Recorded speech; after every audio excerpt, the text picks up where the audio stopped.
దేవునికి ఎంతో కృతజ్ఞతాస్తుతులు చెల్లిస్తున్నా. గత సంవత్సరం నేను ఏ వాక్యం చెప్పినా నాకు గుర్తుంది. మీకేమైనా గుర్తుందో లేదో మరి నాకైతే తెలియదు. అమ్మ గుర్తు లేకపోతే నేను ఒక 2 మాటలు చెప్పేస్తాను. గత సంవత్సరంలో నేను ఉపవాస ప్రార్థనల గురించి చెప్పా. యోవేలు గ్రంథంలో ఇప్పుడైనా మీరు ఉపవాసం ఉండి ప్రార్థన చేయండి. యోనా గురించి, ఎస్తేరు గురించి చెప్పా.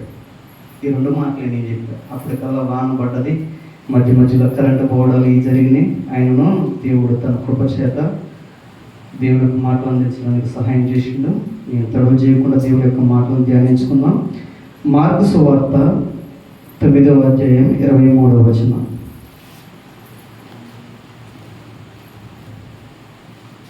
మార్కు సువార్త 9వ అధ్యాయం 23వ వచనం చదువుతున్నాం.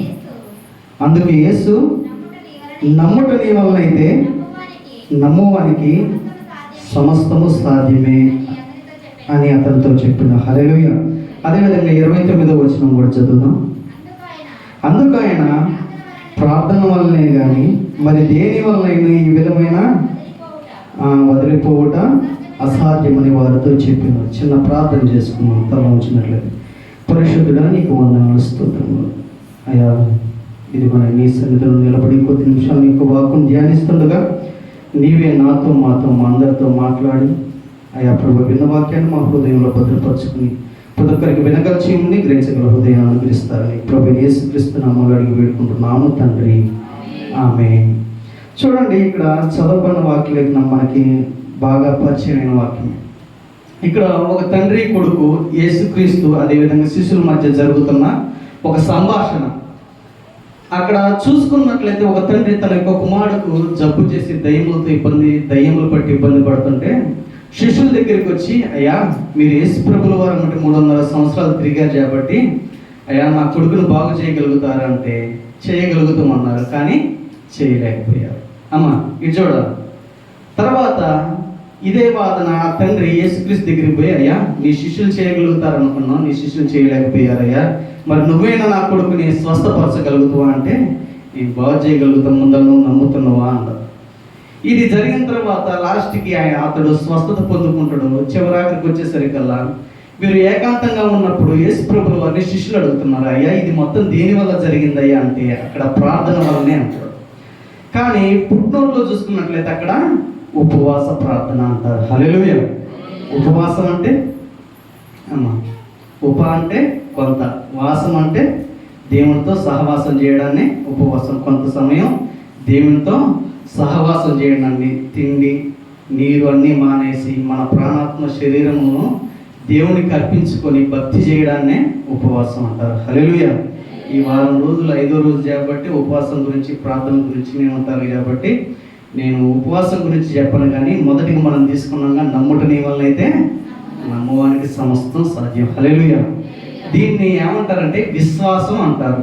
ఏమంటారమ్మా? అక్క ఏమంటారు? విశ్వాసం అంటారు. హల్లెలూయా. విశ్వాసం అంటే అమ్మా మనందరం విశ్వాసమేనా అమ్మా? విశ్వాసులు కదా అమ్మా? విశ్వాసులమేనా? విశ్వాసం అంటే ఏంటి? మరి మీరు అటు మాట్లాడితేనే ఇటు వచ్చింది సౌండ్. నమ్ముకోవడం, వెరీ గుడ్. హల్లెలూయా. విశ్వాసం అంటే ఫెయిత్ అంటారు ఇంగ్లీష్లో. నమ్ముకోవడం, దేవుణ్ణి బిలీవ్ చేయడం. నిజమే, బైబిల్ గ్రంథంలో దేవుని గురించి ఎన్నో మాటలు ఉన్నాయి. ఈ విశ్వాసం గురించి హెబ్రీయులకు రాసిన పత్రిక 11వ అధ్యాయం 1వ వచనంలో ఏమని ఉంటుందంటే చూసుకున్నట్లయితే, మనం చదివినట్లయితే నిరీక్షింపబడిన వాటి యొక్క నిజస్వరూపమై ఉన్నది. హల్లెలూయా. నమ్ముకోవడం. ఇప్పుడు చూడండి, నా కడుపులు నొప్పి వచ్చింది. నా కడుపులు నొప్పి వచ్చేసరికల్లా నేను ఏం చేసినంటే బయటపోయాను. పలానా డాక్టర్ కాడికి, అమ్మా ఇటేనా, పలానా డాక్టర్ కాడికి వెళ్ళేసరికల్లా అతడు మంచి మందులు ఇచ్చిండు. నాకు వారం రోజుల్లో బాగుపడ్డా. ఇదే సమస్య మా పక్కింటి వాళ్ళకి వచ్చింది. అమ్మ ఎవరికి వచ్చింది? మా పక్కింటి వాళ్ళకి వచ్చేసరికల్లా ఏమైందమ్మా అంటే కడుపులు నొప్పి వచ్చిందంటే, నేను పలానా డాక్టర్ కాడికి పోయినా నాకు బాగుపడ్డది, నువ్వు కూడా వెళ్ళనందులోనే. ఆమె కూడా బయలుదేరి డబ్బులు అవన్నీ తీసుకుని పోయింది. ఏమో డాక్టర్ గారిని చూసిందా అమ్మా? ఏమో చూసిందా డాక్టర్ గారిని? చూడలే. ఎప్పుడైనా ఆయనతో మాట్లాడిందా? మాట్లాడాలి. కానీ దేన్ని బట్టి వెళ్తుంది అమ్మా? నేను చెప్పిన మాటలను బట్టి నమ్మకం వచ్చి ఆమె వెళుతుంది. హల్లెలూయా. అదే విశ్వాసం అమ్మా. చెప్పిన మాటలను బట్టి వెళ్ళేదాన్నే విశ్వాసం అంటారు. నమ్మడం. ఆమె చూడలే, మాట్లాడలే. అదే అంటుండే బైబిల్ గ్రంథంలో, నిరీక్షింపబడు వాటి యొక్క నిజ స్వరూపం మనకు తెలియదు ఏం జరిగిద్దో భవిష్యత్తులో, కానీ మనం నమ్ముతున్నాం. ఇక్కడ నుంచి మనం చనిపోతే దేవుని రాజ్యానికి ఎంతమంది వెళ్తామో మనకే తెలియదు. కానీ మన నమ్మకం ఏంది? దేవుని యొక్క రాకడలో మనం కూడా ఎత్తపడతాం. హల్లెలూయా. ఆ నిరీక్షనే, ఆ విధంగా నమ్మడాన్నే మనం విశ్వాసం అంటారు. సరే, బైబిల్ గ్రంథం విశ్వాసం గురించి చెప్తుంది. విశ్వాసం మనకి ఎలా కలుగుతుంది అమ్మా? విశ్వాసం అంటే నమ్ముకోవడం. మరి విశ్వాసం మనకి ఎలా కలుగుతుంది అమ్మా? చెప్పండి. ఏం కాదు, తప్పుపోయినా ఏం కాదు. వినుట వలన విశ్వాసం కలిగిద్ది. అది ఎవరి గురించి? పక్కింటామని గురించి, ఎదురింటామని గురించి అమ్మా, ఇంటడకాలం గురించి, వీళ్ళ గురించి ఉంటేనా విశ్వాసం కలిగేది అమ్మా? తర్వాత ఉంటుంది మాట, అందుకని పూర్తిగా చెప్పాలి. రోమపత్రిక 10వ అధ్యాయం 17వ వచనంలో, వినుట వల్ల విశ్వాసం కలిగిద్ది, అది క్రీస్తుని గూర్చి అయి ఉండాలి. హల్లెలూయా. ఈరోజు మనం ఎన్నో మాటలు వింటాం, ఎంతో భక్తి చేస్తాం, కానీ వినేసారికి వచ్చేసరికల్లా దేవుడు మనతో ఏం చెప్పిండు అన్న విషయాన్ని మనం మర్చిపోతాం. అమ్మా, క్రీస్తుని గురించి వింటే మనకి విశ్వాసం కలిగిద్ది. ఆయన గురించి వినాలా, వినటం వల్ల విశ్వాసం కలిగిద్ది. చూడండి, మార్తా మరియా ఇద్దరున్నారు. ఏం చేసింది? మార్తాను పనుల మీద పనులు చేసుకుంటూ పోయింది, కానీ మరి ఏం చేస్తుంది? దేవుని యొక్క పాదాల దగ్గర కూర్చొని వింటుంది. చూడండి, ఈరోజు మనం వినాలా, వినడం వల్లే మనకి విశ్వాసం కలిగింది. నేను చెప్పినగా, పలానా డాక్టర్ గారి గురించి ఆమె చూడలే, చేయలే, కానీ చెప్పడంలోనే విన్నది, విశ్వాసం బాగుపడుతుంది. నిజమే, చాలా మంది ఎన్నో రోగాలతో, ఇబ్బందులతో, సమస్యలతో బాధపడతారు. యేసు ప్రభు దగ్గరికి వెళ్తే స్వస్థత వచ్చింది, బాగుపడతాం అని ఒక్క మాట తెలిస్తే ఎంత దూరమైన పోవట్లేదా? చాలా మంది. రెండోది, విశ్వాసం మనని దేని వల్ల కలిగిద్దంటే మనం చూడడం ద్వారా అమ్మా. రెండోదిగా, మొదటిగా విశ్వాసం ఎలా కలిగిద్ది?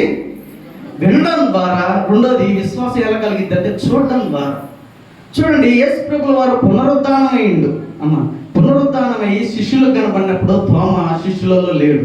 ఆయన వచ్చిన తర్వాత, అయ్యా మీ యేసు ప్రభువు వారిని చూసినామయ్యా అని తోమతో అంటే, నేను ఏలు పెడితే కానీ నమ్మను, ఆయన గాయాల్లో నేను ఏలు పెడితే కానీ నమ్మను అంటాడు. యోహాను సువార్త 20వ అధ్యాయంలో చక్కని మాట ఉంటుంది, చూచి నమ్మిన వారి కంటే చూడక నమ్మిన వారు ధన్యులు. హల్లెలూయా. చూడండి, చూడాలా మనం. దేవుని యొక్క కార్యాలు మన కళ్ళ ముందు ఎన్నో ఉన్నాయి. దేవుడు ఎన్నో మన కళ్ళ ముందు ఆయన ప్రత్యక్షపరిచి ఉండు ఆయన యొక్క కార్యాలు. అవి మనం చూడాలి. అవి చూసినప్పుడు దేవుని యందు విశ్వాసం కలిగిద్ది మనకి. మొదటిగా వినుట వల్ల విశ్వాసం కలిగిద్ది. రెండోదిగా దేవుని యొక్క కార్యాలు చూచడం ద్వారా. ఈరోజు మనం 100 కార్యాలు చూడండి, దేవుని మీద విశ్వాసం. అమ్మ వచ్చిద్దా? అమ్మా వచ్చిద్దా? ఇప్పుడు చూడండి, ఇంత భక్తి చేస్తున్నాం మనం, పిల్లలకి ఇంత సందులు రాని మనం ఎక్కడికి పోతాం అమ్మా? డాక్టర్ కాడికి కాదు, సందా కట్టాము కాడికి పోతాం. మన ముందులో దేవుడు ఎన్ని కార్యాలు చేసిండు, ఎన్ని అద్భుతాలు చేసిండు, ఇవన్నీ తెలుసు మనకి. కానీ ఏదైనా మనం ఇన్ని చూసే వాళ్ళం కూడా విశ్వాసంలో మనం కట్టుకున్నాం. మొదటిగా నేను ఏం చెప్పా? విశ్వాసం అంటే చెప్పా. విశ్వాసం ఎలా కలుగుతుంది అమ్మ? చెప్పాలా? దేని వల్ల కలిగిద్ది? వినడం వల్ల. రెండోదిగా చూడడం వల్ల. హల్లెలూయా. మరి మనకి ఏదైనా లాభం లేని ఏం పని చేయం. మరి మనం విశ్వాసం, దేవుని మీద విశ్వాసం ఉంచుతున్నాం, నమ్ముకుంటున్నాంగా. ఆ నమ్ముకోవడం వల్ల మనకు కలిగే ప్రయోజనాలు ఏంటి, లాభం ఏంటి అమ్మా? లాభం లేని మనం ఏ పని చేయం. కాబట్టి మనం విశ్వాసం, నమ్ముతున్నాం దేవుణ్ణి నమ్ముకోవడం వల్ల లాభాలు ఏంటంటే, మొదటిగా మనం చూసుకున్నట్లయితే రోమాపత్రిక అమ్మా, రోమియోలకు రాసిన పత్రిక 3వ అధ్యాయం 26వ వచనం. మా రోమియోలకు రాసిన పత్రిక 3వ అధ్యాయం 26వ వచనం. రక్తమునందలి ఆ విశ్వాసము ద్వారా ఆయనను చదువమ్మా. తర్వాత తాను నీతిమంతుడును యేసునందలి విశ్వాసము గలవానిని నీతిమంతులుగా తీర్చువాడినై ఇండుటకు ఆయన అలాగూ చేసిన. హల్లెలూయా. మొదటిగా విశ్వాసం వల్ల మనకి ఏంట్రా ప్రయోజనం అంటే ఒక పాపి నీతిమంతుడిగా తీర్చబడతాడు. హల్లెలూయా.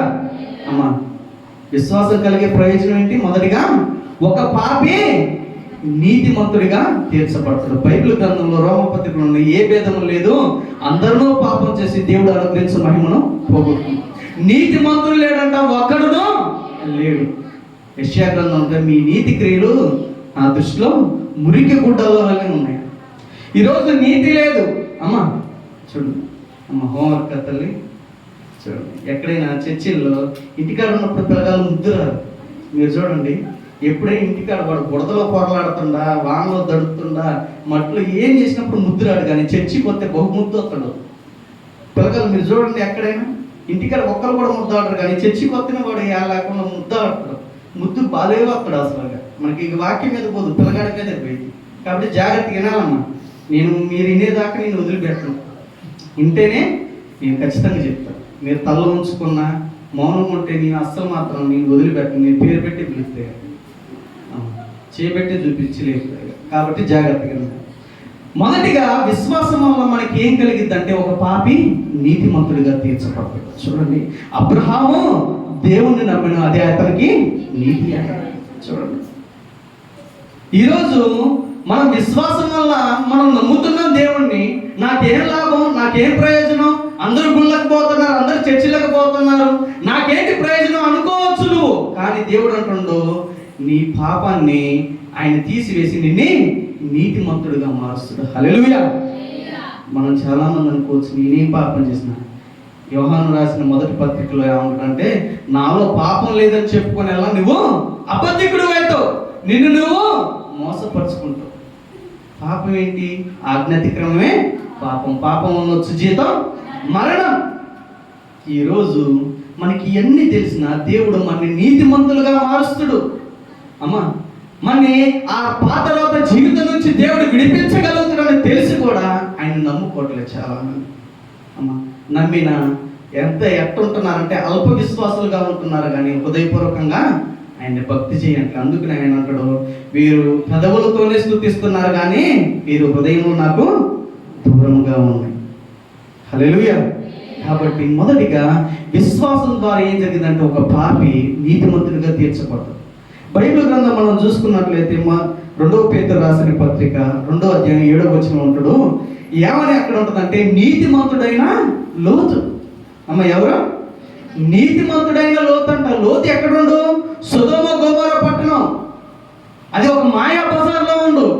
ఆ ప్రాంతంలో ఉన్నవాడిని నీతిమంతుడు అంటుండు. చూడండి, దేవుడు ఎందుకు అంటుండు దేవుడు? అమ్మా, అబ్రహాముని విడిచిపెట్టి వెళ్ళిపోయిండు, సుఖభోగాలను అనుభవించడానికి వెళ్ళిపోయిండు లోతు. కానీ అలాంటి వాడిని తన భార్య పోయింది, అన్ని పోగొట్టుకున్న వాడిని నీతిమంతుడు అంటుండు. ఎందుకో చెప్పినా, అతడు చివరాఖరికి దేవుడు చెప్పినట్లు నడుచుకుంటూ చేపట్టి నీతిమంతుడైంది ఆయన. అప్పుడు దాకా దేవుడి సన్నిధికి దూరం అయిపోయిన వాడు చివరాఖరికి దేవుని మాటలని, దేవుడి మీద విశ్వాసం ఉంచి దేవుడి వైపు చూసింది. చూడండి, అదే ఆయనని నీతిమంతునిగా మార్చింది. హల్లెలూయా. ఈరోజు మనం ఎంత భక్తి చేస్తున్నాం, ఎంత నమ్ముకుంటున్నాం. నిజంగా దేవుడు చెప్పగలుగుతున్నా నువ్వు నీతిమంతుడివి, నీతిమంతురాలు అని.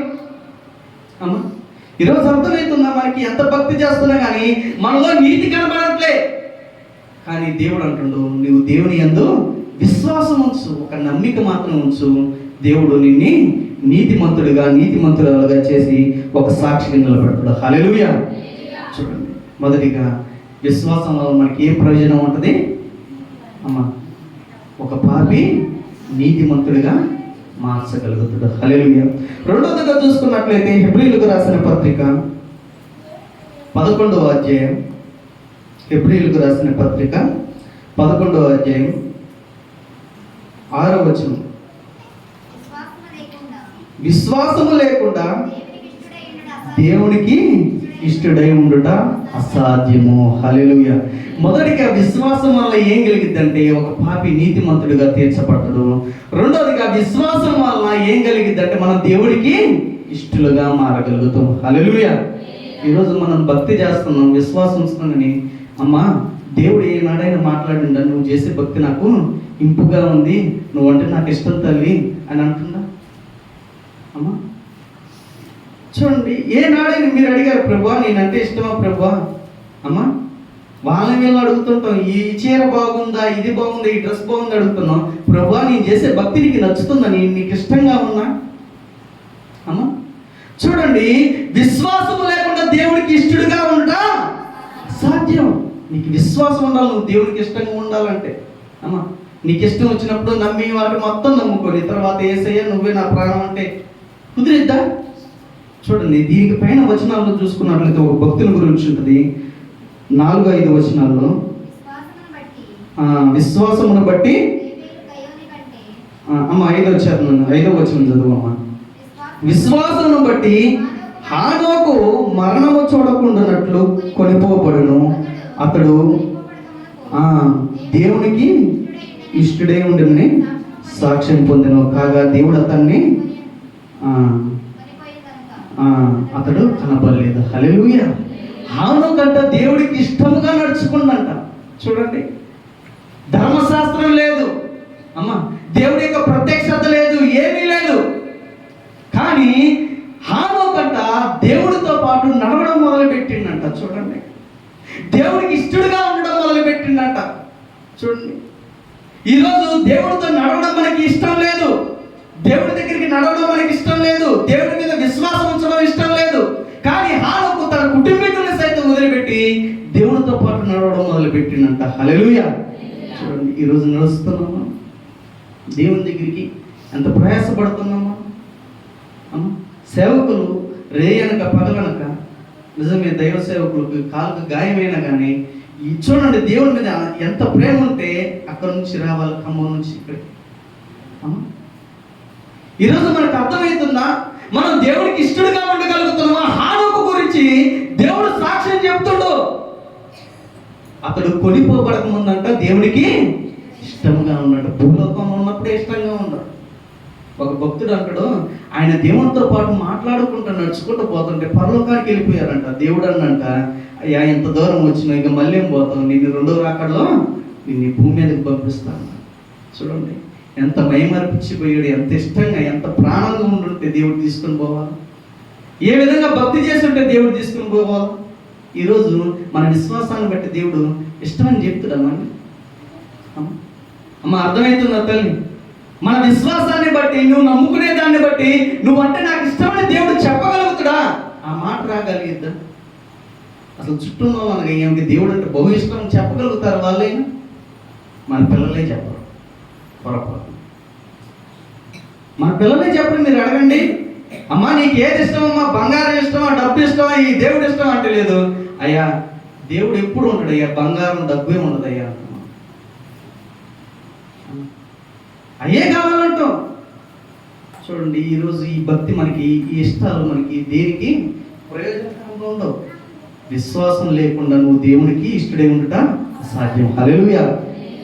విశ్వాసం వల్ల కలుగు ప్రయోజనం ఏంటి? మొదటిగా అమ్మా పాపి నీతిమంతుడుగా అమ్మ చెప్పాలి. రెండోదిగా విశ్వాసం వల్ల ఏం కలిగిద్ది? మనం దేవునికి ఇష్టడుగా మారగలుగుతాం. హల్లెలూయా. ఈరోజు విశ్వాసం లేకుండా మనం దేవునికి ఎంత ఏ విధంగా చేసినా కానీ భక్తి లేదు, మనం చేసే భక్తి మొత్తం వ్యర్థమైపోయింది. మూడోదిగా మనం చూసుకున్నట్లయితే యాకోబు రాసిన పత్రిక 5వ అధ్యాయం 15వ వచనం ఒక్కసారి చూసుకున్నట్లయితే, విశ్వాస సహితమైన ప్రార్థన ఆ రోగిని స్వస్థపరచును. హల్లెలూయా. విశ్వాస సహితమైన ప్రార్థన ఏం చేసిద్దంట? రోగిని స్వస్థపరిచిద్దంట. అమ్మ చెప్పేది అర్థమవుతుందమ్మా? నేను అమ్మా అర్థమవుతుందా? విశ్వాసం అంటే విశ్వాసం అంటే దేవుణ్ణి నమ్ముకోవడం. విశ్వాసం ఎలా కలిగిద్ది మనకి? వినడం వల్ల రెండోది సూచక ద్వారా. విశ్వాసం వల్ల కలుగు ప్రయోజనాలు ఏంటి అని చెప్తున్నా. మొదటికి ఏం చెప్పా? పాపి నీతిమంతుడుగా మారగలుగుతాడు. రెండోది అమ్మా దేవునికి ఇష్టలుగా మారగలుగుతాం. మూడోది మా విశ్వాసం వల్ల మనం స్వస్థత పొందుకోగలుగుతాం. మన రోగములు బాగైపోతాయి. చూడు, ఇక్కడ ఇందాక మనం చదివిన సందర్భంలో నమ్ముట నీ వల్ల అయితే నమ్మువానికి సమస్తము సాధ్యమే. అయ్యా తండ్రిని అడుగుతాడు, అయ్యా నువ్వు నమ్ముతున్నావా? ముందులో బాగుపడేవాడిని అడగాలి. అయ్యా నువ్వు నమ్ముతున్నావా? ఈరోజు మనం నమ్ముతున్నావా దేవుడు మనల్ని బాగు చేయగలిగిన వాడని? అమ్మా ఏదైనా సమస్య వస్తే, ఏదైనా హాస్పిటల్కి పోయే ముందు దైవ సేవకుల దగ్గరికి వచ్చి ప్రార్థన చేసుకుంటామా? అయ్యా పరమ వైద్యుడు నీవుగా, నీవు బాగు చేస్తే కానీ నాకు స్వస్థత రాదు. చూడండి, బైబిల్ గ్రంథంలో మనకు ఒక స్త్రీ కనపడింది, రక్తస్రావం కలిగిన స్త్రీ. అమ్మ 12 సంవత్సరాలు తనకున్న ధనమును సమస్తమును వెచ్చించుకుంది. కానీ ఒక మాట వింది, వీటి వల్ల ఏమీ ప్రయోజనం లేదు, యేసుక్రీస్తు వస్తున్నాడు. ఆయన వేరే పని మీద పోతుండు. 12 ఏళ్ళ చిన్న అమ్మాయిని బాగు చేయడానికి పోతుంటే మధ్యలో ఏం అడ్డుపడ్డారు. చూడండి, ఆమె అంతమంది జనములో ఏం చేసింది? నిదానంగా జనమును నెట్టుకుంటూ యేసు ప్రభువుల దగ్గరికి వచ్చి ఆయన యొక్క వస్త్రపు చెంగు ముట్టింది. హల్లెలూయా. మనందరికీ తెలుసు ఆయన వస్త్రం. తర్వాత ఆయన ఏమంటూ నాలో నుండి ప్రభావం బయలు వెళ్ళింది. ఎవరు అని తీసుకుంటాను ఆమె గజగజ వణుకుంటూ వచ్చింది. అమ్మా ఏంటి అంటే, అయ్యా నా పరిస్థితి ఇది అమ్మ. తర్వాత అక్కడ ఆయన మాట్లాడు, నీ విశ్వాసమే స్వస్థపరిచి. ఎంత చక్కగా చెప్తుంది, మనకి వాక్యం మొత్తం తెలుసు. కానీ ప్రభువా నాకు ఈ సమస్య వచ్చింది, ఈ బలహీనత వచ్చింది, అయ్యా నువ్వు బాగు చేయవాడుగా ప్రభువా. 12 సంవత్సరాలు రక్తస్రావం కలిగిన స్త్రీని బాగు చేసినావు, 12 ఏళ్ళ చిన్నారి చనిపోతే నువ్వు లేపినావు, లాజరుని మరణపడక మీద నుంచి సమాధిలో నుంచి లేపినవాడు, నువ్వు నన్ను బాగు చేయలేవా? అడుగుతున్నా. పోదాం అమ్మాయి, ఈ బ్యాగ్ రెడీ చేయి. ఎక్కడ? వైరానా ఖమ్మం.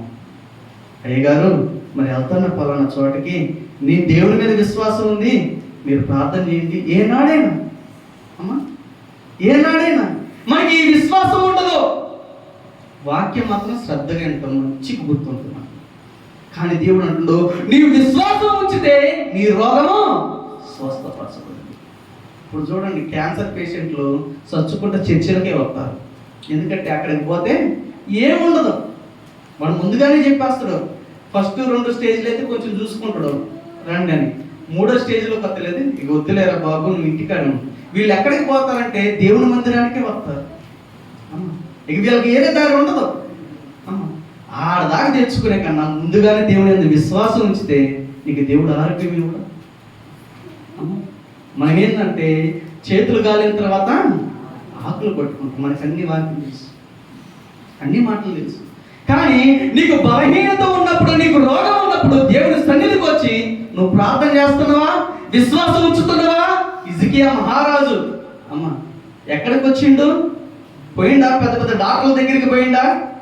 అమ్మా తాయితులు కట్టించుకోవడానికి పోయిండా? ఎక్కడికి పోలే, దేవుని మందిరానికి వచ్చి ఆయన యొక్క సమస్యలు ముందర పెట్టి అంగలార్చి ఏడుస్తుందయ్యా, నీ సన్నిధిలో నేను ఎట్ట బతికినా నీకు తెలీదా? నేను ఎంత నమ్మకం ఉంచినా నీకు తెలీదా అని ఆ మాటలకి దేవుడు 15 సంవత్సరాల ఆయుష్ను పొడిగించిండు. హల్లెలూయా. ఈరోజు నీకు విశ్వాసం ఉందా? విశ్వాసం ఉంటే మొదటి నువ్వు ప్రార్థన చేయి, దేవునికి ప్రార్థన చేయి. ప్రభు నా బలహీనత ఇది. ఎన్నో సందర్భాలు దేవుడు మనతో మాట్లాడుతుంటాం. మనం ఎన్నోసార్లు దేవుని తృణీకరించి వెళ్ళిపోతున్నప్పుడు నీ విశ్వాసం ఏమైంది? చూడండి, అందుకని రోమపత్రికలో మిమ్మును బట్టి అన్ని జనంలో నా నామం దూషించబడుతుంది. మనకి విశ్వాసం, దేవుడు బాగు చేయగలిగిన వాడు, ఆయన స్వస్థపరచగలిగిన వాడు. ఎలాంటి రోగమైనా సరే ఆయన ముందు నిలబడు. ఆయన అసాధ్యమైన వాటిని సాధ్యం చేసేవాడు. హల్లెలూయా. నువ్వు చెప్పే విశ్వాసం వల్ల ఏం కలిగిద్దమ్మా? అమ్మా మనం నీతిమంతులుగా మార్చబడతాం. రెండోదిగా దేవునికి ఇష్టలుగా మారగలుగుతాం. మూడోది స్వస్థత పొందుకోగలుగుతాం. హల్లెలూయా.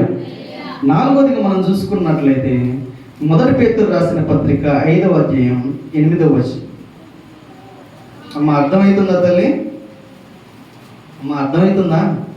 తల్ల ఎట్టయిన ఒప్పండి, ఇట్టెట్టయిన ఒప్పండి. అమ్మ ఇట్టెట్ట ఇట్టెట్టే అనాలి ఇప్పుడు.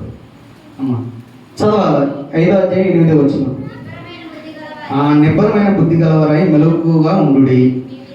మీ విరోధి అయిన అపవాది గర్జించు సింహం వలె ఎవరిని మృంగుదునా అని వెదుగుచూ తిరుగుచున్నాడు. లోకమందున్న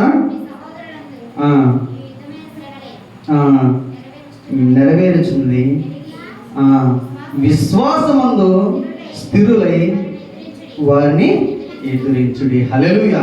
రోమ పత్రికలో ఏమనుంటుందంటే, దేవుడంట ఆయన యొక్క కాళ్ళ కింద వాడిని తుక్కేసి వాడి యొక్క కూరలు పీకేసి, అపవాదైన సాతాను మన కాళ్ళ కింద ఉండు. కానీ వాడు గర్జించు సింహం వలె వేషం వేసుకొని వస్తుండు. అమ్మ వాడు సింహం కాదు, ఆ వేషం వేసుకొని వస్తుండు మన దగ్గరికి. బూచులు అప్పుడప్పుడు కూతుర్ని వాటిని ఎలగొట్టడానికి ఈ ఎలుగుబంటి వేషం వేసుకుంటారు. దాంట్లో ఉన్నది ఎలుగుబంటి అమ్మ ఉంటే మన ఊరు మొత్తం ఒకేసారి పోయింది వల్లకాడికి వేషం వేసుకుని. అపవాది కూడా అంతే, మనని బెదిరించడానికి వాడు సింహం వలె వచ్చినట్టు అనిపిస్తాడు, కానీ వాడు సింహం కాదు. దేవుడి యొక్క మాట సెలవిస్తుందంటే, విశ్వాసమందు స్థిరులై మీరు ఎవరిని ఎదిరించాలా? అపవాదిని ఎదిరించాలి. మనం ఎదిరించగలుగుతామా అమ్మా? మనం ఎదిరించగలుగుతామా? మనకు అంత సీన్ ఉందా అమ్మా? కానీ బైబిల్ ఏం చెప్తుందంటే, ఒక విశ్వాసి, నిజమైన విశ్వాసి అపవాదిని ఎదిరించగలుగుతాడు. ఈరోజు ఏంటంటే, మనకి ఎంత కవరం పుట్టా మనకి ప్రాణమే అమ్మా. మనం భయపడతాం, మన ఎదుటి మనం. ఇంత నిమ్మకాయలు ఆడ వేయని ఆ బజార్ మొత్తం అటు నడవదు అమ్మా. చూడండి, ఇంత పసుపు కుంకుమ ఆ రోడ్డు మీద ఉంది, మన విశ్వాసం అక్కడ కనబడింది అమ్మా.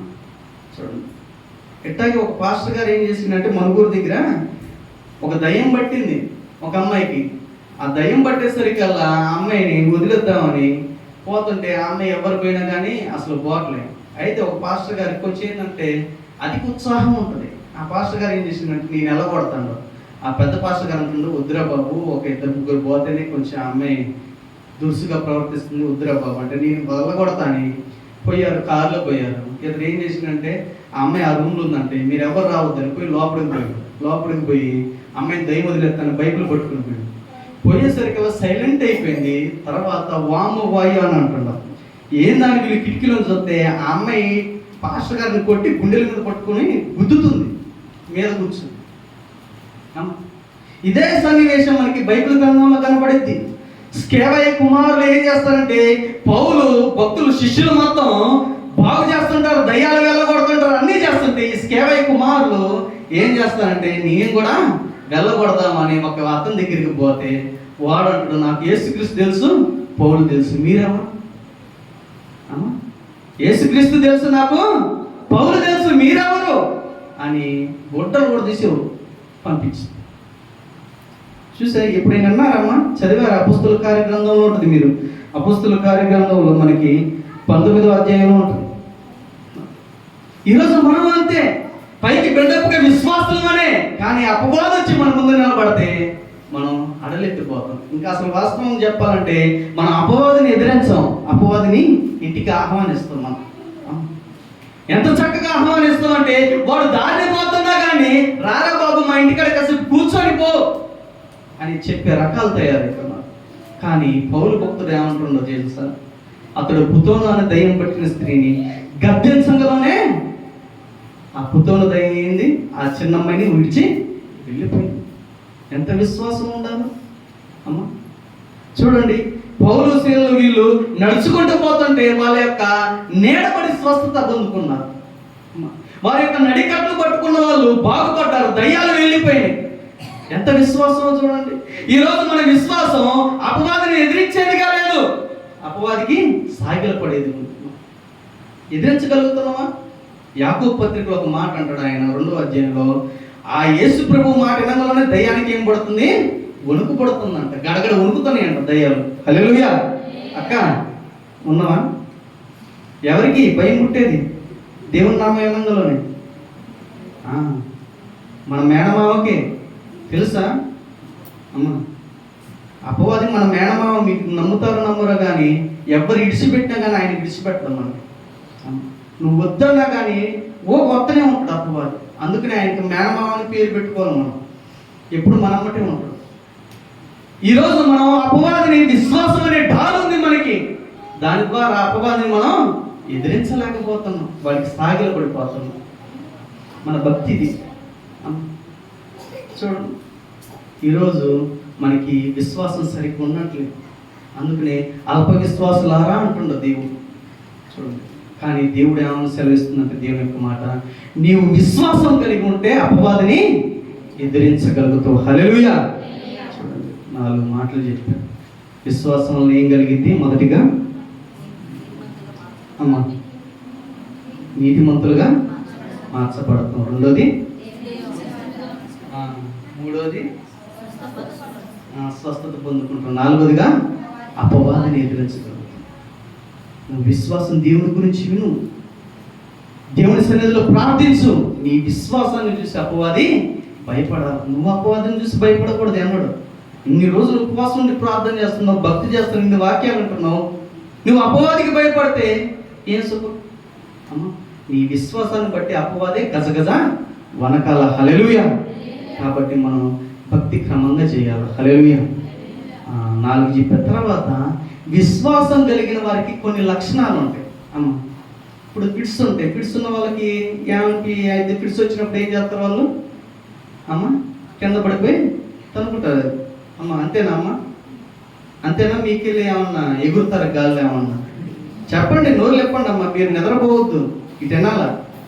అంతే కదా తల్లి?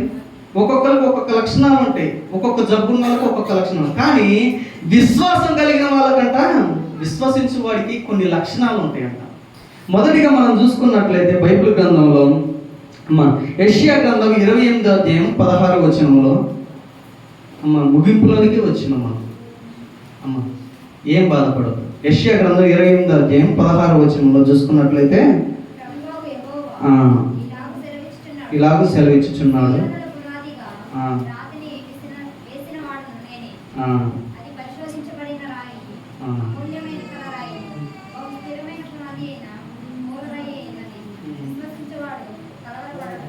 విశ్వసించువాడు కలవరపడడు. మన విశ్వాసులమే, దేవుని నమ్ముకున్న వాళ్ళమే, కానీ మనకి కలవరాలు ఉంటాయి అప్పుడప్పుడు. అమ్మ, కలవరాలు, భయాలు, అమ్మ, ఎన్నో కలవరాలు మనకి, ఆందోళన. అమ్మ, భక్తి చేస్తున్నావు, రేపు ఎట్ట నీ పిల్లగాల పెళ్ళిళ్ళు ఏం కావాలా? బొట్టు తీసేయాలా, ఇది తీసేయాలా, ఏమైంది వాళ్ళ చదువులు ఏమైపోయింది, దేవుని నమ్ముకుంటే ఆధార్ కార్డులు పోతున్నాయి, రేషన్ కార్డులు పోతున్నాయి. అమ్మ, ఈ మాటలలోనే మన కలవరం, ఎంత కలవరమో. యోబు కూడా అదే విధంగా కలవరపోయిండు. అమ్మో, ఏదైతే నా పిల్లగాల విషయంలో ఏదైతే అతను ఊహించిండో అదే యోబు జీవితంలో జరిగింది. ఈరోజు భక్తి చేస్తున్నాం మనం, చాలా మందిలో కలవరాలే, అపనమ్మకాలే. ప్రతి దానికి, చిన్నదానికి, పెద్దదానికి, ప్రతి దానికి కలవరం చెందుతున్నాం. అమ్మ, ఇప్పుడు సర్వేకి వస్తున్నారు గవర్నమెంట్. అమ్మ, ఎవరైతే దేవుని నమ్ముకున్నారో వాళ్ళకి ఆధార్ కార్డులు, రేషన్ కార్డులు, పెన్షన్లు తీసేస్తున్నారంటే ఇవి మన దేవుని వైపు చూద్దామా? అమ్మా, నువ్వు మొన్న చర్చిలో కనపడ్డావుగా తల్లి, నువ్వు మీరు చర్చికి పోతారుగా, మీకు ఎందుకమ్మా అంటే, లేదు అయ్యగారు పిలిచిండి, ఏదో చూసి వద్దామని పోయినా అంట. నిజమే. విశ్వసించువాడంటే కలవరపడ్డంట.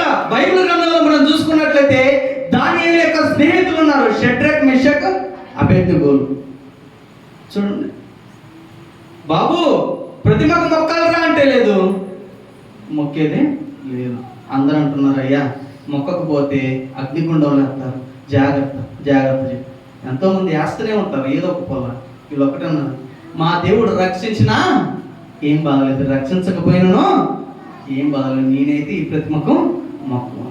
దేవుడు విడిచిపెట్టిందా? అమ్మా, మన జీవితంలో కూడా కలవరం తెచ్చే వాళ్ళు ఉంటారు, కలవరం తెచ్చే మాటలు ఎన్నో ఉంటాయి. కానీ విశ్వాసం ఉన్నవాడు దేనికి కలవరపడతాడు. హల్లెలూయా. చూడండి, దానియేలు యొక్క స్నేహితులు ఏ విషయంలో కలవరపడలే. అమ్మ, ఈరోజు మన జీవితంలో ఎన్నో కలవరాలు, ఏదైద్దో ఏమైద్దో. ఆయన అంటాడు, రేపటిని గూర్చి మీరు ఏమాత్రమో చింతించొద్దు. హల్లెలూయా. మన చింత యావత్తు ఆయన మీద వేయాలి. చూడండి, నువ్వు దేని విషయంలో కలవరపడక్కర్లేదు. దేవుడికి సమస్తం ఎరిగిన వాడు. ఆయన హృదయాంతరంగంలో నువ్వు తల్లి గర్భంలో పిండమై ఉన్నప్పుడే నిన్ను చూసినవాడు. నీ కలవరాలు ఆయనకి తెలియవా? నువ్వు విశ్వాసం ఉంచినవుగా ఆయనకి చెప్పు, ప్రభువా నా పరిస్థితి ఇదని చెప్పు. విశ్వాసం కలిగిన విశ్వసించే వాడికి మొదటి లక్షణాలు ఏముండాలా? దేనికి కలవరపడకూడదు. హల్లెలూయా. రెండవదిగా మనం చూసుకున్నట్లయితే మొదటి పేతురు రాసిన పత్రిక 2వ అధ్యాయం 6వ వచనంలో చూసుకున్నట్లయితే, ఏలయనగా ముఖ్యమును చదువు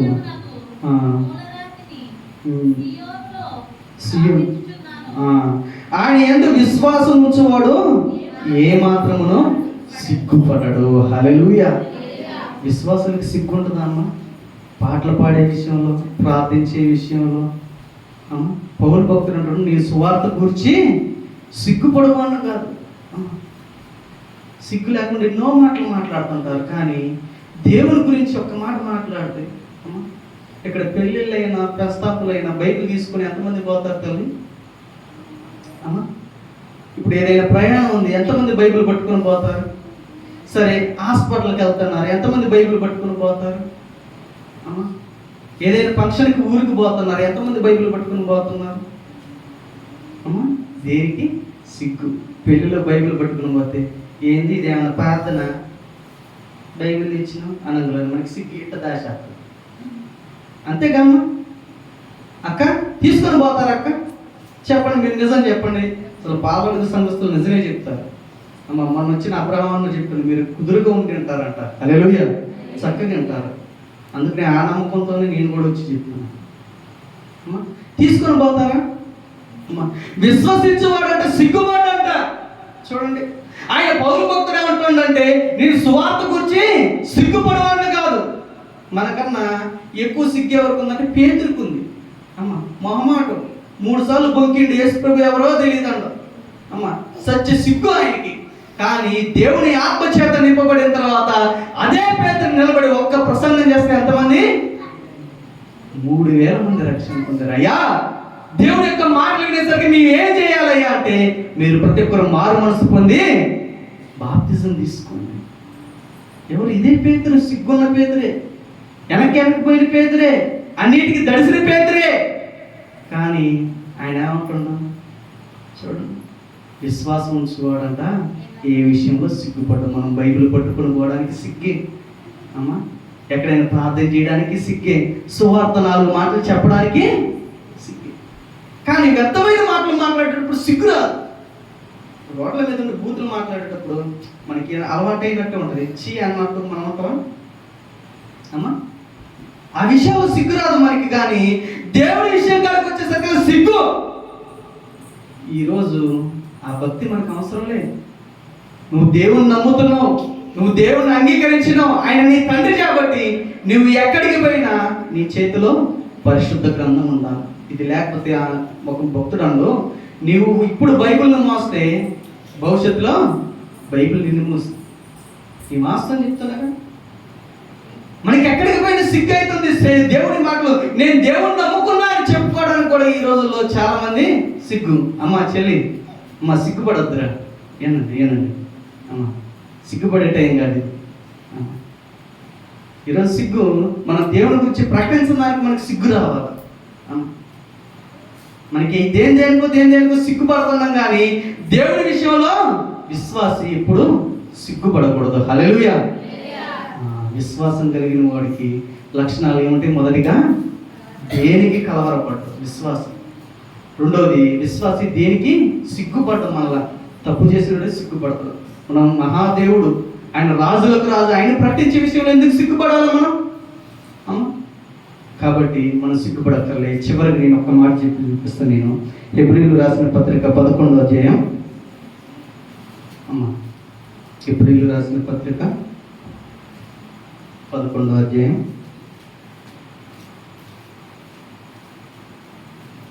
23వ వచనం. మోషే పుట్టినప్పుడు అతని తల్లిదండ్రులు ఆ శిశువు సుందరుడై ఉండుట చూచి విశ్వాసమును బట్టి రాజునకు భయపడక 3 మాసములు అతన్ని దాచిపెట్టారు. హల్లెలూయా. మొదటిగా విశ్వాసం కలిగిన వాడు కలవరపు చెందడం, విశ్వాసం కలిగిన వాడు సిగ్గుపడడం, మూడవదిగా విశ్వాసం కలిగిన వాడు దేనికి భయపడడం. చూడండి, రాజు యొక్క శాసనం ఎవరైతే పిల్లలు ఉన్నారో వాళ్ళ మొత్తాన్ని చంపేయాలి. కానీ ఇక్కడ చూడండి, ఆమ్రాము యోకెబెదు మోషే యొక్క తల్లిదండ్రుల పేరు. 3 నెలలు దాచిందంట చంటి బిడ్డని. 3 నెలలు దాచింది. చూడండి, ఎవరికి రాజుకు భయపడక, ఎందుకంటే వాళ్ళకి విశ్వాసం ఉంది. పిలిచిన వాడు నమ్మదగిన వాడు. ఆయన ఆకలేంది, శిశువు పుడతాడా? లేదు.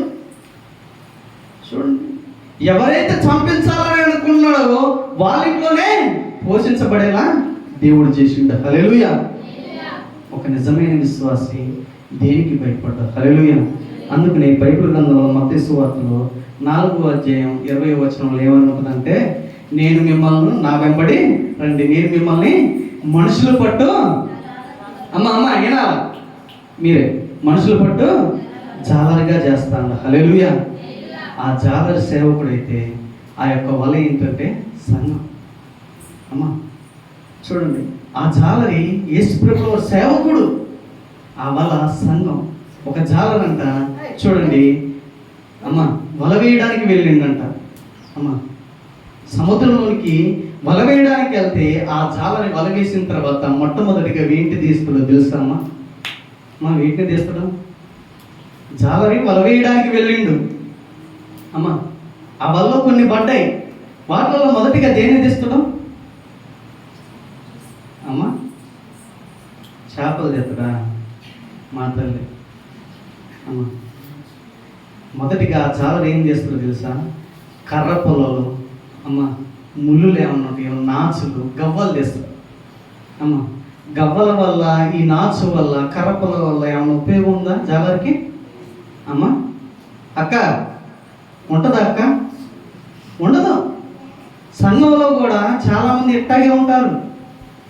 సంఘమే ఆ వల్ల పడ్డ జీవులు మొత్తం సంఘమే. సంఘంలో కూడా కర్ర పొలం లాంటి వాళ్ళు, నాచు లాంటి వాళ్ళు, గవ్వలు లాంటి వాళ్ళు ఉంటారు. వస్తారు పోతారు, వీళ్ళకి సంబంధం ఏమి ఉండదు, జాలరికి ఉపయోగం ఏమి ఉండదు. వీళ్ళు ఒకళ్ళు పలకరీరు, ఒకళ్ళు పలకరించిన లేవంటారా? గవ్వలు, నాచులు, పుల్లలు లేవంటారా సంఘంలో? బొచ్చుడు అయ్యే. వీళ్ళు ఒక పరిచర్య చేయరు. ఏదన్నా ఒక వస్తువు ఆడ పట్టణంలో కానీ నాకేం పట్టింది అన్నట్టు వెళ్ళిపోతారు. సంఘాలు ఇలాంటి వాళ్ళు ఉన్నారు. ఈరోజు కర్ర పొలాలు, నాచు, ఇవి దేనికి పనికిరావు, వాటిని తీసి పారేస్తాడు. చాలా ఉపయోగం ఉండదు. ఈరోజు మన దాంట్లో కూడా ఉంటారు ఇలాంటి వాళ్ళు, చక్కగా ఉంటారు. రెండోదిగా ఆ జాలరి వల్ల నుంచి ఏం తెస్తాడో తెలుసా? పాములు తెస్తాడు. పాముకి ఎప్పుడు సరిగ్గా నడవడం చేత కాదు, దాని దారి మొత్తం మా ఊర్లో అయితే పాము మొత్తం వంకర వంకరగా పోతాయి, స్ట్రైట్కి పో. మీ ఊర్లో ఎట్టుందో మరి? వంకరగానే పోతాయా, స్ట్రైట్కి పోతాయా తల్లి? వంకరగానే పోతాయి. ఈ పాము నడత మొత్తం ఎప్పుడు వంకర మార్గమే. సామెతల గ్రంథం ఉంటుంది, వీరి త్రోవలు ఎప్పుడు వంకరగానే ఉంటాయి. అయ్యగారు ఒకటి చేస్తే మనం ఒకటి చేయడమే వంకర మార్గం. ఆయన దుష్టుల ఆలోచన చొప్పున నడవక, పాపల మార్గంలో నిలవక, అపహాసకులు కూర్చున్న చోట కూర్చుండొద్దు అని చెప్తే మనం చేసేదే. ఎంతమంది మార్గాలు వంకరగా లేవు, ఎంతమంది నడతలు వంకరగా లేవు. ఈరోజు దేవుడు అంటుండవు, నీ మార్గం వంకరగా లేదా? నువ్వు ఒక పాము పిల్లవు కాదా?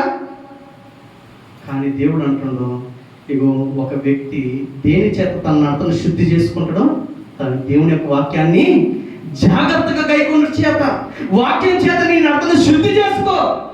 లేకపోతే మన చుట్టూ ఇప్పుడు పాము అట్ట కనపడంలో ఏం చేస్తారు? ఎత్తుకొని ముద్దాడి రాని పాలు పోతారమ్మా,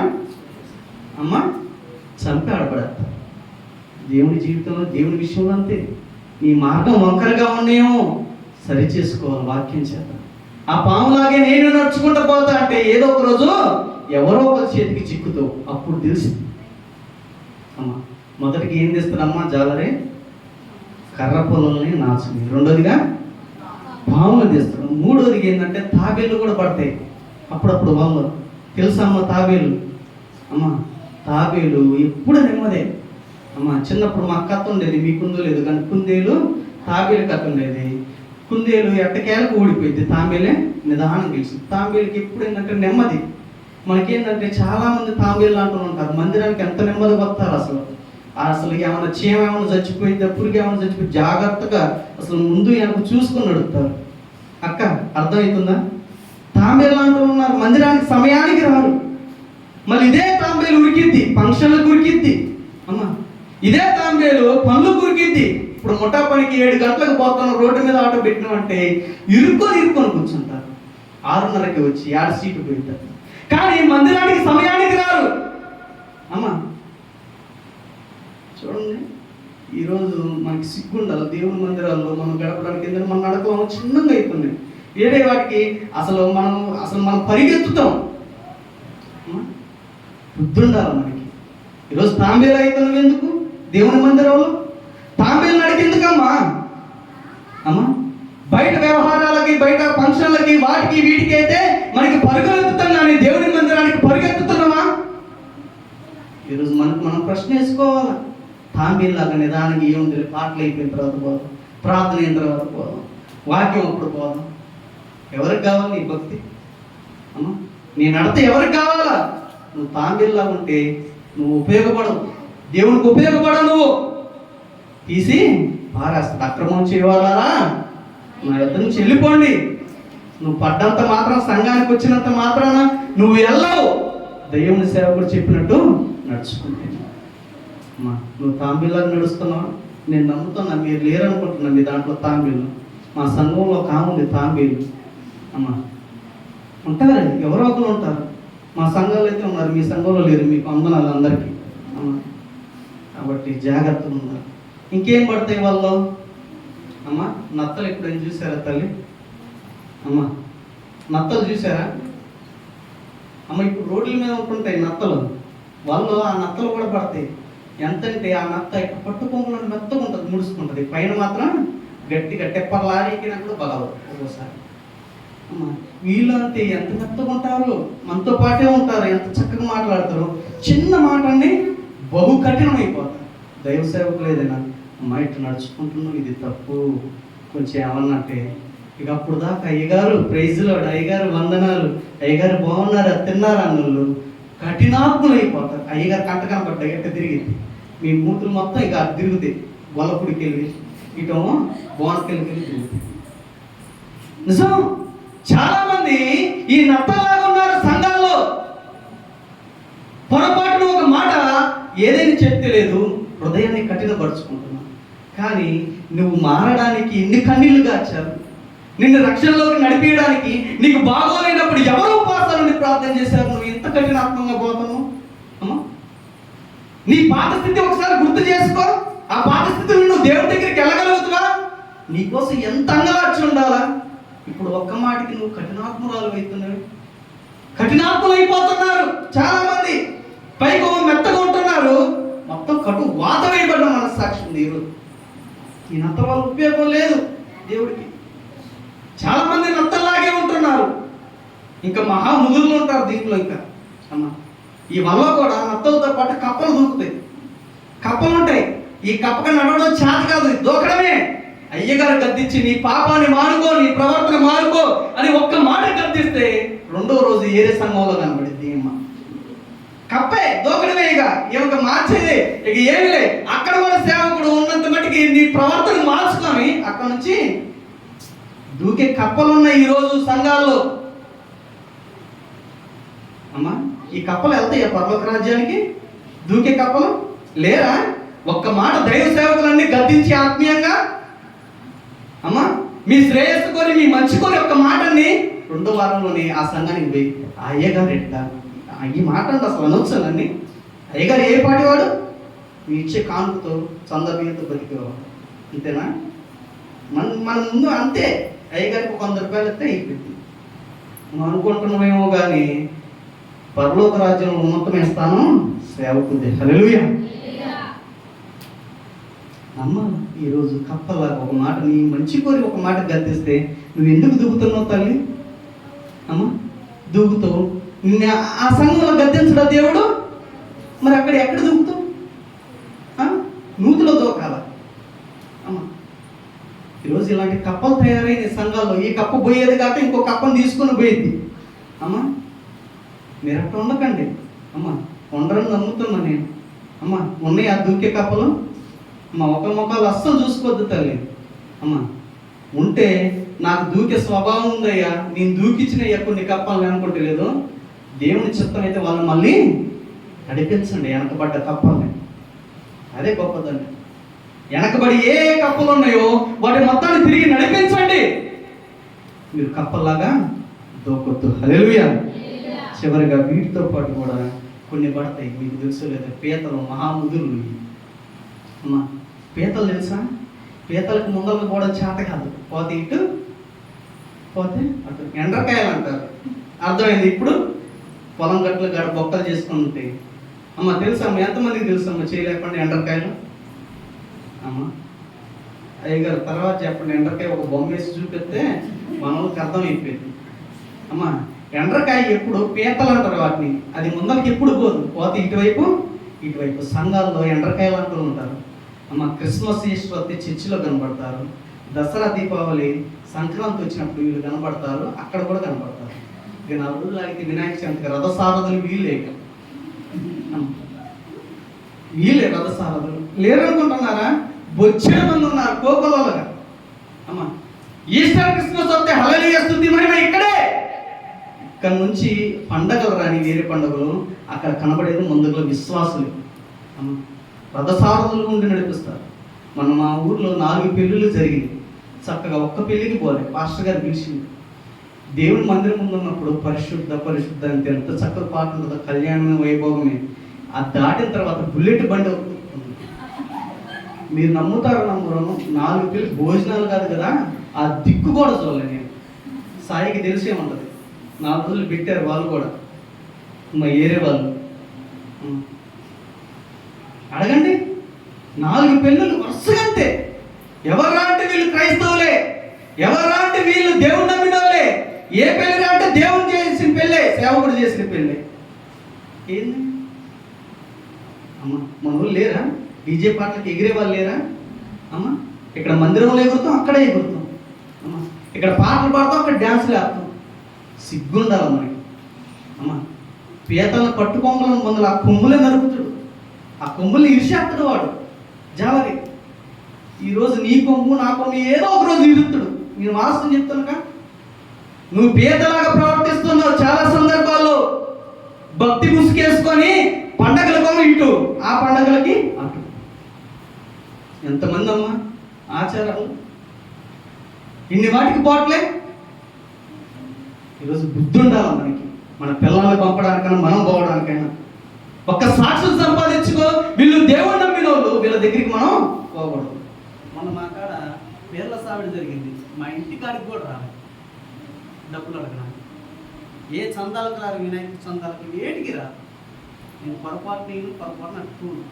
ఈరోజు ఉందా మనకి అమ్మ ఆ ట్రాంగులోని బిందె ముందర మనమే పెడతాం, ఆడ పెడతాం. ఒకవేళ పొరపాటున మర్చిపోయి పులిహార పట్ల మర్చిపోయి ఉంటే ఇక మనకి శ్రమే అమ్మా. ఇక వాళ్ళని ఎన్ని తిడతామో మనం. నేను ఒక్క మాట చెప్తున్నా, పీతలాగా ప్రవర్తించొద్దు. ఆ కొమ్ములు ఇరిగిపోతే ఏదో ఒక రోజు నిదానంగా ఎరగొడతాడు దేవుడు. అప్పుడు అర్థమైంది ఎందుకు ఇరిగినాయిరా కొమ్ములు అన్నప్పుడు. నువ్వు ఇటు నడిచినావు అమ్మా, నడవలేదంటారా మన వాళ్ళు? చాలామంది నడిచారు, ఇప్పటికీ నడుస్తూనే ఉన్నారు. అమ్మ చెప్పమంటారా ఆపమంటారా? అమ్మ ఉంది, ఇంకా టైం ఉంది, నాకు చాలా టైం ఉంది, ఇంకా అర్ధ గంట దాకా ఉంది. కాబట్టి నేను ఇంకో 5 నిమిషాలు ముగిస్తాను. ఈరోజు ఆ తప్పు టైం తల్లి, దాన్ని చూడవద్దు. మీరు దాన్ని చూసి ఏం బాధపడద్దు. నేను చెప్తే ఇంకా 5 నిమిషాలు ఏం చెప్పినా. ఈరోజు లేరా అమ్మ? మన ఊళ్ళో లేరా? మన సంఘాలు లేరా? మన పిల్లలు లేరా? నేను ఒక్క మాట చెప్తున్నా ఏమండి, మీ కళ్ళ ముందే మీ పిల్లగాడు తప్పు చేసి కనబట్టి మీరు తట్టుకోగలుగుతారా? మరి పరమదేవుడు ఆయన మిమ్మల్ని కన్ని పెంచి ఈ స్థాయికి తెచ్చిండు. మీరు అలా తప్పుదవలు నడుతుంటే ఆయన తట్టుకుంటాడా? బయట లోకస్తులు ఏమనుకుంటారు, ఈఎంఐగా చర్చికి పోయితే బైబిల్ పట్టుకొని, మరి ఈఎంఐ ఏంది ఏడుంది అందులో ఎప్పుడు అనలేదు మీ గురించి. వచ్చాడు సార్లు మీ అన్న మాట్లాడారు. ఈ అమ్మ పాటలు పాడుతుంటే పాడుతుంది గాన కోకిల, తర్వాత కనబడిద్ది కాడ గుడి కాడ అమ్మ ఎక్కడైనా ఎక్కడ పంచాయతీలని ఎక్కడ తిట్టుకోవడం అక్కడే ఉంటుంది అమ్మ. మళ్ళీ ఇక్కడ పాటలు పాడిద్ది. ఏ సుఖం అక్కడ ఉండొద్దు, పీతలా ఉండొద్దు, సావైన బతికిన ఒకే రీతిగా ఉండాలి. హల్లెలూయా. పీతలు పడతాయి. ఏమి చెప్పాం మొదటిగా గవ్వలో అమ్మ ఏం గుర్తుంచుకోకపోయినా కానీ మీకు అర్థం అవ్వాలని నేను చెప్పాను. రెండోదిగా అమ్మ పాములు పడతాయి. మూడోదిగా తాబేలు. ఈ చక్క గుర్తుంటే వాక్యం మాత్రం గుర్తుండదు. చూడండి ఎంత చక్కగా చెప్తున్న. తర్వాత నత్తలు పడతాయి, తర్వాత కప్పలు, తర్వాత అమ్మ ఏంటి పీతలు. వీటికన్నా డేంజర్ ఇంకొకటి జలగ. అమ్మ జలగ ఏం చేసింది, రక్తాన్ని పీల్చుకు చేసింది. ఈ జలగ ఉంటాయి కొన్ని అయ్యగారు ఈ ఆచారం పాటించుకుంటామా, ఈ పద్ధతులు మనం అంటే పొరపాటు నేను అమ్మ ఆ ముహూర్తానికి నువ్వు జాతవా సత్తవా, అమ్మా నేను సేవకుండా తల్లి నేను చేయకూడదమ్మా అంటే, అయ్యగారు ఈ టయానికి గుమ్మానికి పసుపు రాయాలి, ఆ టయానికి తోరణం కట్టాలి, మరి రాకూడదమ్మా అంటే చేసిందాక పీడెత్తారు కొంతమంది సేవకులు. చాలామంది మనసు చంపుకొని చేస్తున్నారు. మీకు తెలుసలేదు, మీరు అనుకోవచ్చేమో కానీ అయ్యగారు సంతోషంగా చేస్తున్నారు, నేను మాట దక్కించుకున్నా, నా మాట ఎంటడు అయ్యగారు అనుకోవచ్చు, కానీ లోపల దుఃఖంతో ఏడ్చుకుంటూ ఎన్ని సందర్భాల్లో చేసి ఉంటారు. అమ్మ మనోళ్ళు లేరా అమ్మ, పీడించే వాళ్ళు ఎవరు లేరా అయ్యగారిని? అమ్మో మీరు మంచివాళ్ళు తల్లి, మా సంఘంలో ఉన్నారు, కొంతమంది ఉన్నారు, ఆ రక్తం గారి పడిపోయి చచ్చిపోతున్నా కానీ కట్లు ఏలు పెట్టి చూస్తారు. మీరు మంచివాళ్ళు, మీ అయ్యగారిని చక్కగా చూసుకుంటున్నారు. మోసగాళ్ళు అంటారు. వాస్తవం చెప్తున్నా, మీలో చాలామంది జరగలేని ఉన్నారు. దైవ సేవకులను ఎంత పీడిస్తున్నారో ఒకసారి అర్థం చేసుకుని, ఏ విషయాలు వద్దు దైవ సేవకుడు నీకోసం ఆత్మీయంగా ప్రార్థన చేసి వద్దు అన్నప్పుడు ఆగిపోవాలా. నీ పంతాన్ని నెగ్గించుకోవడానికి జరగాగా పీడించుకుంటుంటే లేదు, మనసు చంపుకొని చేస్తారు. దీనివల్ల నీకు ప్రయోజనం సంతోషం ఉంటుందా? అసలు పొరపాటు ఉండదు. మీలో చాలా మంది జరగలేని ఉన్నారు. కాబట్టి మీ ప్రవర్తన మార్చుకోండి. దైవ సేవకులు ఏం చెప్తున్నారు వినండి, వాళ్ళు చెప్పిన ప్రకారం మీరు నడుచుకోండి. దేవుని యొక్క మాటలు నువ్వు ఎప్పుడైతే ఏంటావో, దైవ సేవకుల మాటలు, అప్పుడే నువ్వు దీవించబడతావు. హల్లెలూయా. చివరిగా ఆ వలలో తీసేది చేపను తెస్తావు. ఎప్పుడైనా బ్రతుకున్న చేప నీటికి ఎదురేది, సత్యం చేపే పట్టకపోయింది. ఒక నిజమైన విశ్వాసి శ్రమలకు ఎదురుగా ఈదుతుడు, భయపడ్డు. అందుకనే విశ్వాసం కలిగిన వాడు దేనికి భయపడ్డు. క్రైస్తవుడైనందుకు మనం శ్రమ అనుభవించాల్సి ఉంది. ఈరోజు మనం చేపల్లా ఉందాం, ఎదురేదాం.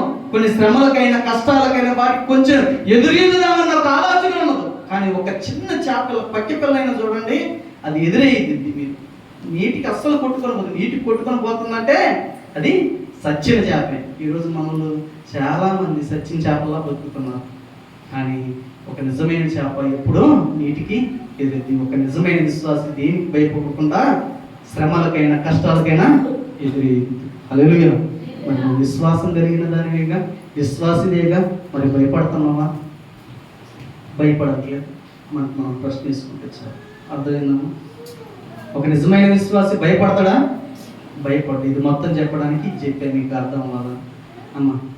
కాబట్టి ఈ విధంగా చాలా ఉపయోగపడే వాటికి మనం ఉన్నామా, లేకపోతే చాలా ఆయాస పెట్టేవారిగా మనం ఉన్నామా ప్రశ్నించుకోవాలి. హల్లెలూయా. చివరిగా నేను ఒక మాట చెప్పిన మొత్తం ఒకసారి గుర్తు చేసి నేను ముగిస్తాను. మనం దేని గురించి మాట్లాడిన తల్లి అమ్మ, నోరిప్పాల. ఇప్పుడు మీరు నోరిప్పితేనే నేను దిగుతాను, లేకపోతే అస్సలు దిగను. ఇక్కడ ఏడే ఉంటాను. చెప్పాలా దేనికోసం? విశ్వాసం గురించి మాట్లాడాలి. విశ్వాసం అంటే అమ్మా నమ్ముకోవడం. విశ్వాసం ఎలా కలిగిద్ది? వినుట వలన. రెండోది చూచడం వలన. విశ్వాసం వలన మనకి ఏం ప్రయోజనాలు ఉన్నాయి? మొదటిగా మనం నీతిమంతులుగా మార్చగలుగుతాం. రెండోది చెప్పాలి అక్క, వెనకాల చెప్పట్లేదు, దేవునికి ఇష్టలుగా మారుతాం. మూడోది స్వస్థత పొందుకుంటాం. నాలుగోది అపవాదిని ఎదిరించగలుగుతాం. విశ్వసించి వాడికి ఏ లక్షణాలు ఉంటాయి? మొదటిగా దేనికి కలవరపడడం, రెండోది సిగ్గుపడడం, మూడోది దేనికి భయపడడం. ఎలాంటి కష్టాలకైనా శ్రమలకైనా ఈదుతుడు. హల్లెలూయా. కాబట్టి మనం మనుషులు పట్టు జాలర్లు ఆ వల్ల ఉన్న సంఘాలు, మన పిల్లలు మరి మనం చేపలుగా ఉండాలనుకుంటున్నామా, లేకపోతే పాములుగా, నత్తలుగా, లేకపోతే ఏదిగా ఉండాలి, వీటి మొత్తానికి సాగు ఉంటుంది. కానీ ఒకదానికే, చేపకే ఎదురేత ఏదైనా తట్టుకునేది. కాబట్టి మనం కూడా ఆ విశ్వాస పోరాటంలో ఎదురీది భయపడకుండా ఉంటే దేవుడే మనకి సాయం చేస్తాడు. హల్లెలూయా. కాబట్టి అందరూ తల ఉంచినట్లయితే మనం ప్రార్థన చేసుకుందాం. మా విన్న వాక్యాన్ని రానులకు చెప్పాలని, అప్పుడు రానులకు చెప్పి రేపు జరగబోయే కార్యక్రమంలో రానులు కూడా కూర్చోబెట్టాలి. అర్థమవుతుందో తల్లి? తల ఉంచినట్లయితే ప్రార్థన చేసుకుందాం. స్తోత్రమైన స్తోత్రమైన స్తోత్రమైన స్తోత్రమైన మహాగణుడ, మహోన్నతుడ, జీవుడైన జీవాధిపతి